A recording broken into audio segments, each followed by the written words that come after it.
Buletin Didik 3 November bersama saya Syafri Izan Wahab. Assalamualaikum dan salam sejahtera. Pelaksanaan kadar baharu rancangan makanan tambahan RMT berkuat kuasa Ahad ini bakal memanfaatkan 791,477 murid. Kementerian Pendidikan memaklumkan pelaksanaan kadar baharu itu pastinya memberi kelegaan kepada pengusaha kantin sekolah yang menyediakan RMT. KPM menjelaskan kadar RMT bagi seorang murid dinaikkan daripada RM2.50 kepada RM3.50 untuk Semenanjung Malaysia dan RM3 kepada RM4 bagi Sabah, Sarawak serta wilayah Persekutuan Labuan. Pada pembentangan bajet 2023, Menteri Keuangan Datuk Seri Tengku Zafrul Tengku Abdul Aziz berkata, kenaikan kadar RMT itu membabitkan peruntukan RM777 juta. Ia adalah peningkatan signifikan berbanding RM280 juta pada 2020 atas peluasan penerima, kenaikan kadar dan penyediaan bekalan susu setiap hari. Sebelum ini, Datuk Dr. Razi memberi jaminan peruntukan tambahan bagi RMT tidak terjejas walaupun bajet 2023 belum diluluskan Dewan Rakyat. Jelas beliau, ini kerana kadar berkenaan tidak menggunakan peruntukan untuk tahun depan, sebaliknya menggunakan dana sedia ada untuk tahun ini. Jabatan Pendidikan Negeri JPN Perlis menjadi pelopor dengan membangunkan prototipe bagi 9 stesen pencegahan jenayah di sekolah. Pengarahnya Naharuddin Othman berkata, setiap satu daripada 9 stesen pembelajaran itu memberikan pelbagai input maklumat dan pengalaman kepada pelajar. 9 stesen itu termasuklah penyiasatan tempat kejadian jenayah dan model jalan raya. Pembinaan model stesen pembelajaran itu diharap dapat diperluaskan ke seluruh 104 buah sekolah di Perlis. Ini adalah yang pertama kali dibuat di Malaysia yang kita menjadi pelopornya, menjadi orang yang kreatif dalam melaksanakan perkara ini, dan saya harap ianya akan dapat dikembangkan di negeri-negeri lain lah. Kerana belajar untuk membuat sesuatu ni susah kalau nak belajar dalam kelas ataupun dalam buku teks saja. Jadi kita kena menghadapi suasana ataupun pengalaman tersebut. Jadi inilah yang kita cuba wujudkan, yang mana di setiap session tu pelajar ada task-task yang mereka perlu penuhi. Pameran prototipe itu diadakan pada majlis penutup cabaran ko-kurikulum Kor Kadet Polis Peringkat Kebangsaan 2022 di Pusat Ko-Kurikulum Kem Tasuh di Padang Besar. Turut berlangsung persembahan kawat kaki Kor Kadet Polis yang melibatkan penyertaan dari pelbagai sekolah di seluruh Perlis. Menurut Naharuddin, terdapat 20 sekolah di Perlis yang aktif dalam pasukan Kor Kadet Polis. Lebih 300 penduduk orang asli terdiri daripada ibu bapa, murid Sekolah Kebangsaan Postbrook Gua Musang memeriahkan sukan rakyat yang julung kali diadakan. Acara ini membuktikan masyarakat orang asli sedia memberi komitmen penuh dalam penyertaan program-program anjuran sekolah. Guru Besar Wan Man Azrul Hisham Wan Muhammad Ramli berkata, aktiviti sukan dan permainan adalah salah satu cara untuk menarik minat murid orang asli ke sekolah. Sukan rakyat adalah usaha sekolah memupuk hubungan yang baik antara pihak sekolah, ibu bapa dan murid. Kehadiran ibu bapa pada kali ini amat baik, sekitar 300 orang, dan juga pelajar-pelajar SK Postbrook juga sama-sama memeriahkan lagi perjalanan ataupun sukadeka yang telah diadakan pada hari ini. Ia juga dapat mewujudkan suasana yang muhibah serta dapat mengeratkan lagi silaturahim antara pucuk pimpinan yang ada di negara kita dan juga hubungan baik sekolah dengan komuniti setempat. Jadi antara sukan-sukan yang telah diadakan seperti sukan rakyat, acara menyuntik dan sukaneka untuk para ibu bapa. Murid-murid juga tidak ketinggalan dalam mengambil bahagian dalam sukan-sukan tersebut. Antara sukaneka yang dipertandingkan ialah lari dalam guni, tarik tali dan bowling padang. Sementara itu, penduduk Angah Ramli 42 melahirkan rasa teruja apabila turut sama memeriahkan acara berkenaan. Buat pertama kali sini tengok sukaneka macam ni memang seronok betul. Anak-anak pun main juga. Saya tarik tali nanti. Kalau ada lagi, kalau masa akan datang, kalau buat program macam ni lagi seronok. SK Postbrook merupakan sekolah murid orang asli yang terletak di Kampung Postbrook, Lojing, Gua Musang. Sekolah ini terletak kira-kira 200 km dari Bandar Gua Musang dan menempatkan 320 orang murid.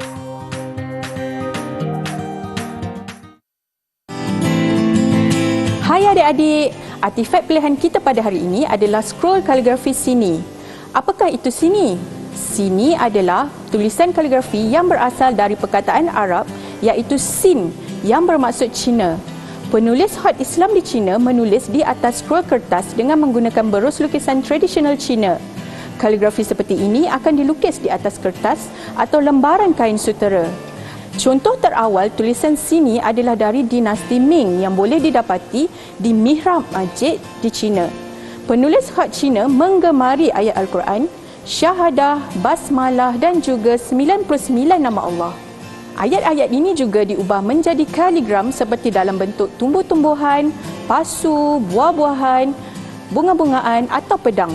Tahukah adik-adik, sebahagian daripada hasil karya ini boleh mencapai sehingga 100 kaki panjang. Gulungan scroll ini akan dibentangkan dari kanan ke kiri sedikit demi sedikit untuk digantung pada dinding.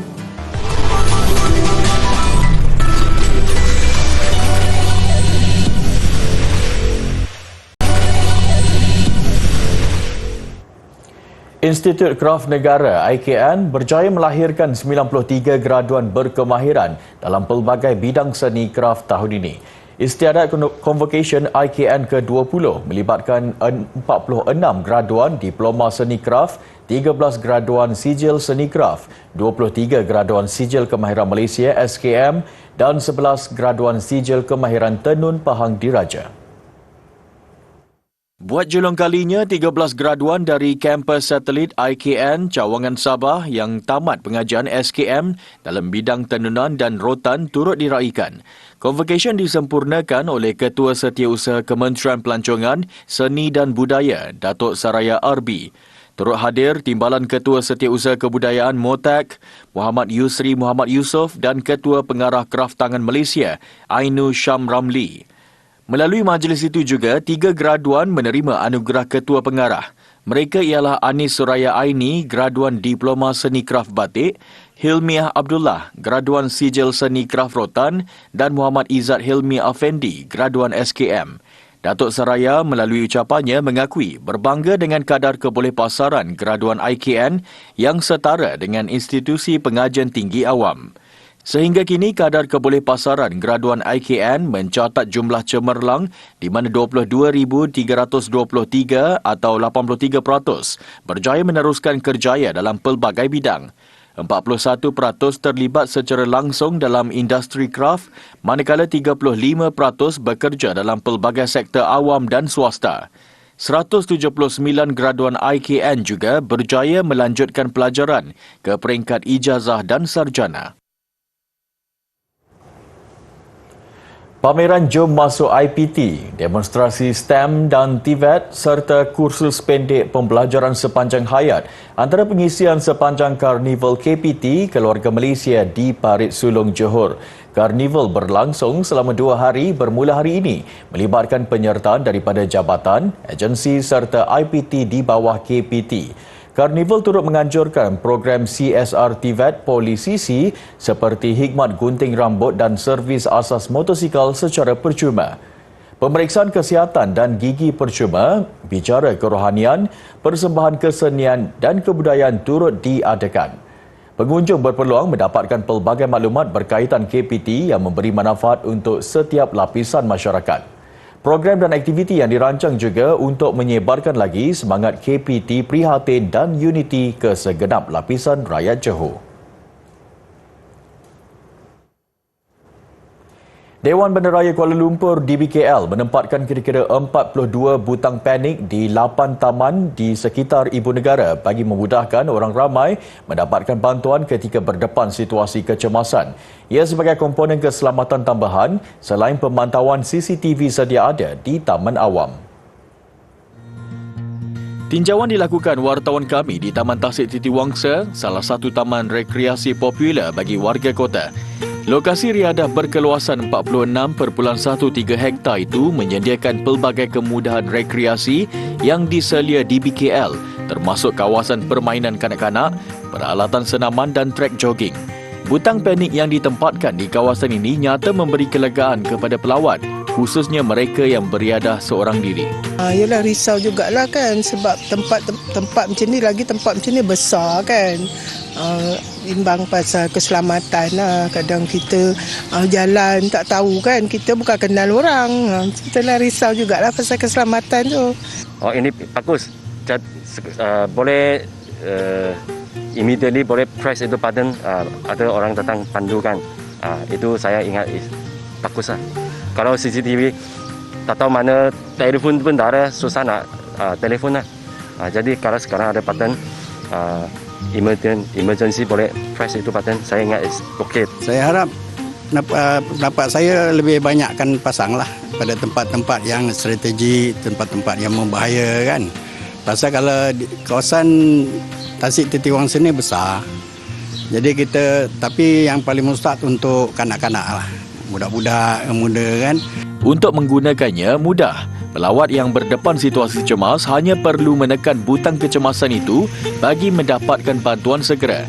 Isyarat kecemasan akan disalur ke bilik pengawal atau ranger taman yang bertugas pada waktu tersebut. Saluran interkom yang dipasang merupakan platform komunikasi dua hala antara pengawal dan pengadu. Dalam usaha memastikan kemudahan itu berfungsi dengan baik, pihak di BKL akan mengadakan rondaan secara berkala agar ia dapat dimanfaatkan oleh pengunjung yang lain.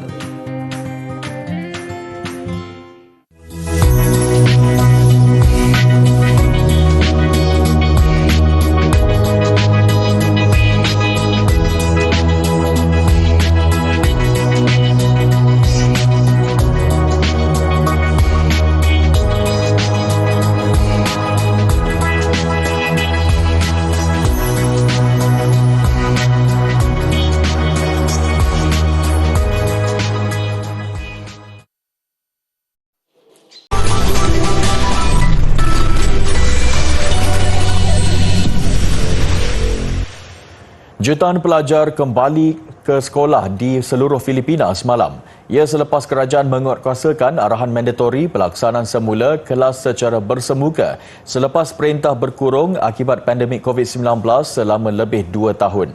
Terdahulu pembukaan sekolah dibelenggu beberapa masalah seperti banjir akibat ribut tropika Nalgae. Bencana alam itu meragut lebih 130 nyawa dan menyebabkan pelbagai kemusnahan termasuk kerosakan bangunan sekolah. Terdapat 29 juta pelajar berdaftar untuk tahun ini termasuk di sekolah swasta. Penutupan sekolah secara berpanjangan mencetus kebimbangan mengenai kadar celik huruf dalam kalangan kanak-kanak Filipina. Kajian Bank Dunia tahun lalu menunjukkan 9 daripada 10 kanak-kanak negara itu mengalami kemiskinan pendidikan.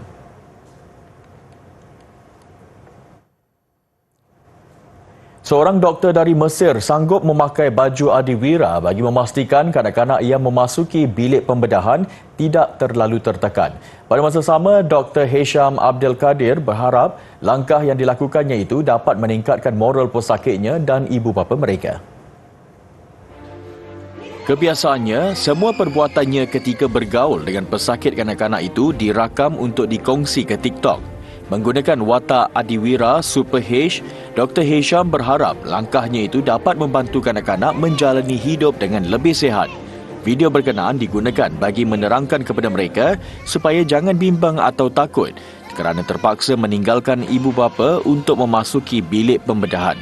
Tambah Dr. Hisham, karakter Super H yang dipilihnya itu berdasarkan kisah adiwira terbabit yang kononnya berasal dari planet lain untuk membantu kanak-kanak di planet ini. Kandungan digital itu juga mengandungi saranan kepada ibu bapa mengenai cara menangani anak-anak mereka yang sakit serta beberapa informasi mengenai perubatan. Tolong jadikan cermin mata lebih relevan. Itu kesan seorang pelajar di United Kingdom ketika mengunjungi ibu pejabat Google dan Meta di London. Lori Moore telah menyerahkan surat permintaannya kepada gergasi teknologi itu supaya menghasilkan lebih banyak pilihan emoji berkaitan individu berkacamata. Meskipun baru berusia 13 tahun, pelajar sekolah ini sudah mencatat nama berikutan kempen Glasses On yang diperjuangkannya. Pada usia 9 tahun, Moore menyeru Disney untuk mencipta watak hero menerusi filem-filem terbitannya. 2 tahun kemudian, terhasillah filem animasi Encanto membawa watak Mirabel, heroin perempuan berkacamata pertama dalam sejarah. Kali ini, Moore mahu badan yang bertanggungjawab menghasilkan emoji supaya mengeluarkan lebih banyak pilihan supaya golongan berkacamata tidak merasa tersisih. Lots of people, they get their glasses all around the world, but they don't want to wear them for fear of being different or uncool. And I don't think that's really fair because we need glasses to see, and it's basically our eyes. Well, lots of people love the nerd emoji, and that is great. We're not saying to cancel it whatsoever, but we're just wanting more representation for glasses wearers. Tambah Moore, dia seboleh-bolehnya mahu menghapuskan terus stigma terhadap individu yang memakai cermin mata. Mei lalu, Moore diiktiraf oleh Agensi Antarabangsa bagi Pencegahan Buta Penglihatan IAPB sebagai juru kempen terbaik susulan keberaniannya memperjuangkan Glasses On. Ikon muda muzik Taylor Swift terus memecah rekod, kali ini menjadi artis pertama dalam sejarah mendominasi kesemua 10 kedudukan teratas carta lagu Billboard. Menurut Billboard, pada awal minggu ini, pencapaian Swift itu mengatasi Drake yang pernah mendominasi 9 daripada 10 kedudukan teratas pada September tahun lalu. Rekod dipecahkan Swift itu rentetan pelancaran album ke-10-nya berjudul Midnights. Baru-baru ini ia memuatkan 13 buah lagu. 10 daripadanya menembusi senarai top 10 Billboard, antaranya Lavender Haze dan Maroon, selain Anti-Hero yang pantas menjadi trend di TikTok. Terdahulu, album Midnight sudah pun mencecah rekod Spotify sebagai album yang paling banyak di-stream dalam tempoh 24 jam. Swift juga baru mengumumkan konsert jelajah di Amerika Syarikat melibatkan 27 lokasi tahun hadapan.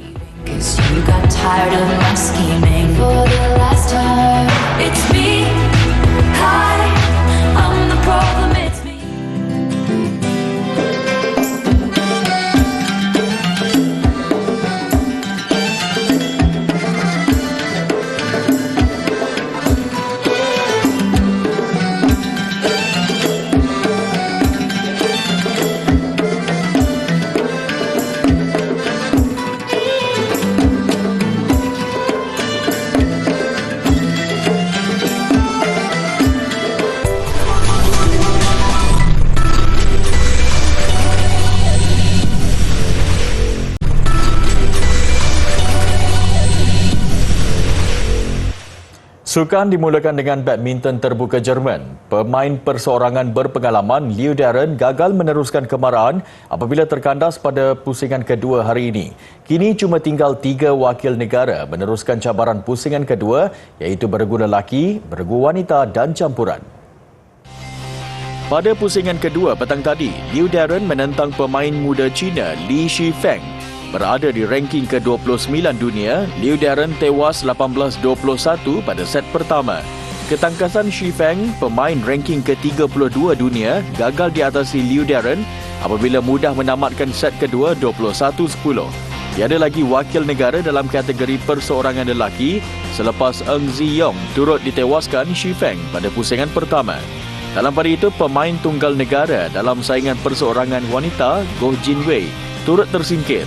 Jin Wei nyata sukar menandingi kehebatan pilihan kedua dari Thailand, Pornpawi Chochuwong. Perlawanan pusingan pertama ini cuma berlangsung 30 minit, menyaksikan Jin Wei tewas 14-21, 10-21.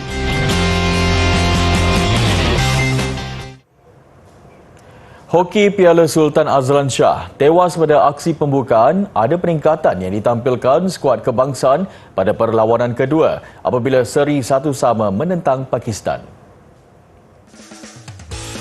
Malaysia turun dengan azam bangkit daripada kekalahan 0-3 kepada Korea Selatan pada saingan hari pertama. Berdepan Pakistan, skuad bimbingan Arul Selvaraj tampak bergelut menembusi benteng lawan meskipun menguasai permainan. Namun pada minit ke-26, Stadium Azlan Shah bergema dengan sorakan penyokong Malaysia apabila Shelo Silverius membuka jaringan. Kelebihan itu bagaimanapun gagal dipertahankan apabila Pakistan menyamakan kedudukan 10 minit kemudian hasil pukulan sudut penalti Ahmad Arbas. Kedudukan satu sama kekal sehingga tamat permainan. Perlawanan ketiga esok, Malaysia akan menentang Afrika Selatan manakala Pakistan bertemu Jepun.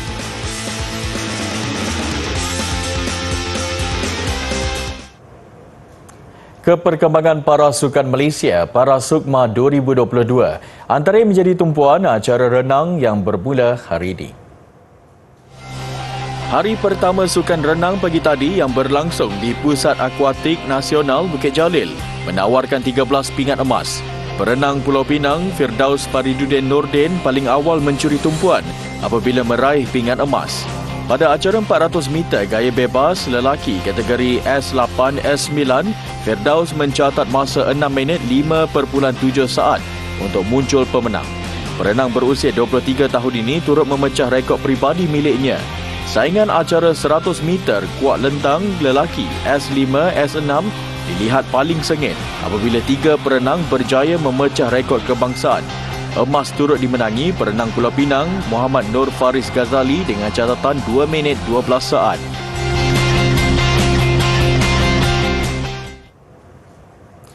Kajian mendapati mendengar kicauan burung pada waktu pagi boleh menyebabkan kita gembira sehingga 8 jam.